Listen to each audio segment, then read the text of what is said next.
Hello there, it's Sev from Three Counties Motorhomes and welcome to this video guide on the cab area of a typical Mercedes Sprinter. So let's get to it. We'll start on the driver's door card where we have the electric window controls here and the door opening handle is right there. Then over here we have the headlight angle adjustment dial, and then next to it we have the headlight or vehicle lights control. So if we move to the left, we can use parking lights left or right here, off in the 0 position. We then have side lights and headlights. And when in the headlight position, we can pull out to engage the rear fog light. There may be the possibility of a second fog light, which will of course be your front fog light, and that may be an additional pull out to go from front to rear fog lights. We then have the vehicle ignition key or vehicle key insertion point right there. And then we come to the steering wheel and column. Now the steering column typically will feature 2 stalks like this, both on the left-hand side. The top one is cruise control and speed limiter. Let me move the camera around to here. So we can push this in or out to engage the speed limiter. When it's turned on, it will illuminate just here with a little yellow LED. Otherwise, it defaults to cruise control. To set the speed, we nudge down on the stalk. And then we can modify the speed with movements of the stalk up or down, either quick or holding. To pause, or essentially turn off the system, we can just push the stick away from us towards the front of the vehicle. And to resume the system, we pull towards us like so. Simple and easy as that. Below that, we have the sort of all-in-one stalk, if you will. This is your indicators, of course. We can also pull to flash main beam and push away to toggle main beam.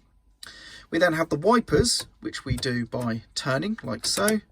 And then if we push in just gently, that will do a single wipe. But if we push firmer past the sort of detent position, that will do your wash and wipe. On the steering wheel, this particular vehicle has mounted controls for operating the MFD, or the sort of display in the center of the instrument cluster there, as well as some hands-free phone controls. Over here we have the entertainment unit. Below that we have ventilation controls, so this dial will select the fan position or location. We have mirror demist here. This dial will choose the temperature. We can toggle the air conditioning with the button just there, and then we can choose air recirculation or not with that button just here. And these 2 buttons will increase or decrease the fan speed, which will light up on the LED segmented display down here. We can lock or unlock the vehicle here.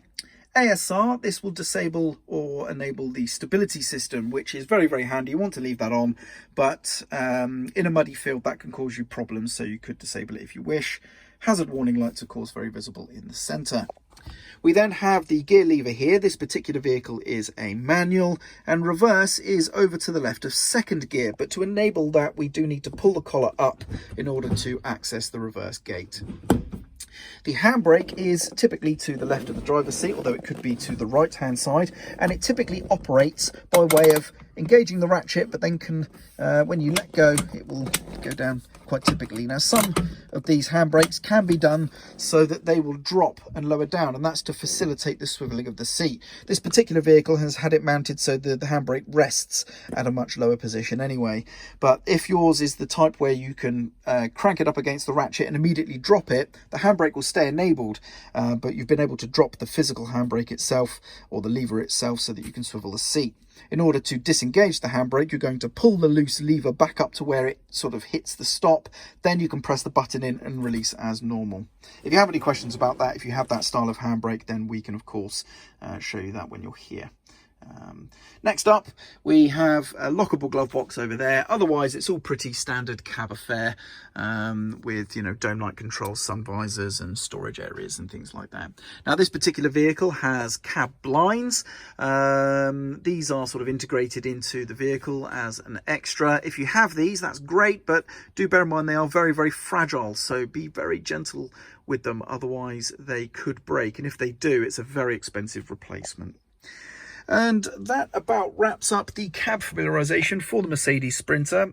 I'm Sev. I hope you found this video useful, and thank you very much for watching.